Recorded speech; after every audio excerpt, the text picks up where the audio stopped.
यह कहानी है करिश्मा और संजय की, जो बहुत अच्छे दोस्त थे। करिश्मा और संजय कई दिनों से एक दूसरे से मिलने की कोशिश कर रहे थे, लेकिन अलग अलग शहरों में काम करने की वजह से, जिसके कई दिनों की कोशिशों के बाद दोनों ने दिल्ली मिलने का प्लान बनाया। करिश्मा ने घूमने की सारी जगहों की एक लिस्ट बना ली थी। उसने सब कुछ अपने तरीके से प्लान कर लिया था, ताकि एक अनजान शहर जाने के बाद उन दोनों को किसी भी परेशानी का सामना न करना पड़े। स्टे करने के लिए करिश्मा ने एक होटल में रूम बुक कर लिया और 18 मार्च की रात दोनों दिल्ली के एयरपोर्ट पर मिले। दोनों एयरपोर्ट से सीधा होटल की तरफ निकल गए। करीबन 1 घंटे के बाद दोनों अपने होटल पहुंच गए। होटल बाहर से बहुत ही खूबसूरत लग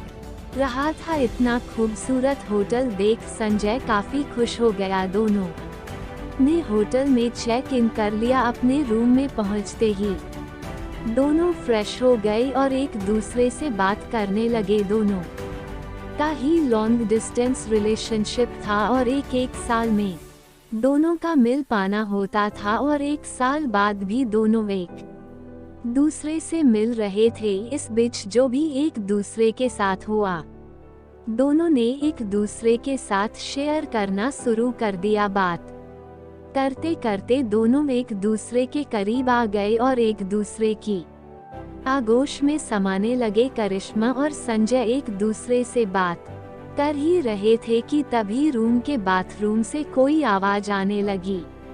पहले तो उन्हें लगा कि गीजर में कोई प्रॉब्लम होगी, लेकिन ध्यान से सुनने पर करिश्मा ने यह महसूस किया कि ये किसी की दीवार पर नाखून मारने की आवाज है। ऐसा समझ में आते ही करिश्मा काफी डर गई और वह संजय को यह बात बताई, जिसके बाद संजय बाथरूम की तरफ बढ़ने लगा। चैन की सांस लेते हुए दोनों वही बेड पर लेट गए और एक दूसरे से बात करने लगे कि तभी उन्हें महसूस हुआ कि उनके बेड के नीचे कोई गहरी गहरी सांसें ले रहा है। अब ये बात दोनों ने महसूस की, जिसके बाद करिश्मा ने बेड के नीचे देखा। उसे जो दिखा उससे करिश्मा की सांसें अटक गई और वह जोरों से चिल्लाई। संजय को कुछ समझ नहीं आया और उसने भी जब बेड के नीचे देखा तो वह उसे कुछ दिखाई नहीं दिया। करिश्मा को अब उस कमरे में कुछ अजीब लगने लगा था। उसे वह किसी तीसरे के होने का एहसास होने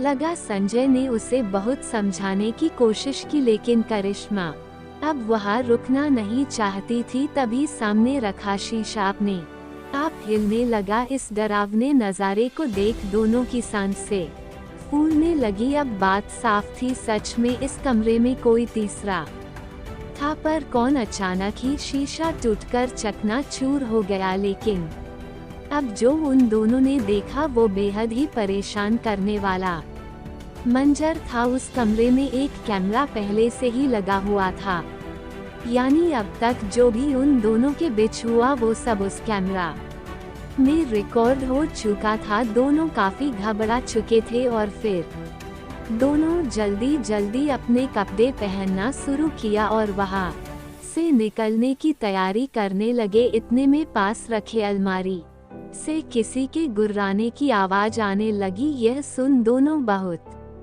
ही डर गए। अब बस कैसे भी करके दोनों वहां से भागना चाह रहे थे, लेकिन कमरे का दरवाजा खुल ही नहीं रहा था। काफी देर की कोशिशों के बाद भी दरवाजा नहीं खुला कि अलमारी अपने आप जमीन पर गिर गया। करिश्मा का डर एकदम सही था कि यहाँ कोई तीसरा भी है। वही अपने सामने इतना खतरनाक आकृति देख दोनों ही डर से कांपने लगे कि तभी हवा की तेजी से उस आकृति ने संजय का गला पकड़ लिया। संजय जोर जोर से चिल्लाने लगा, उसका दम घुटने लगा था। करिश्मा भी संजय को बचाने की कोशिश की रही थी, लेकिन वह कामयाब नहीं हो पा रही थी। फिर संजय ने पूछा, तुम्हें मुझसे क्या चाहिए? संजय के पूछते ही उस भूतिया आकृति ने हवा में कुछ लिखा।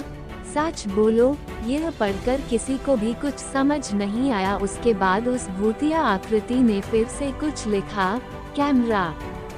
संजय का दम घुटने लगा था, जिस पर उसने कहा, यह कैमरा मैंने ही लगाया है। मैं करिश्मा को ब्लैकमेल करना चाहता था ताकि वो मेरे साथ आकर रहे। संजय के ऐसा कहते ही करिश्मा के पैरों से जैसे जमीन ही खिसक गई। संजय ने यहाँ आते हैं कैमरा को छुपा कर रख दिया था ताकि वो करिश्मा को अपने साथ रहने के लिए ब्लैकमेल कर सके। इस घिनौने काम के बाद करिश्मा टूट चुकी थी। वही उस भूतिया आकृति ने संजय को हवा में उठा कर पटकना शुरू कर दिया। कुछ ही देर में संजय ने अपना दम तोड़ दिया।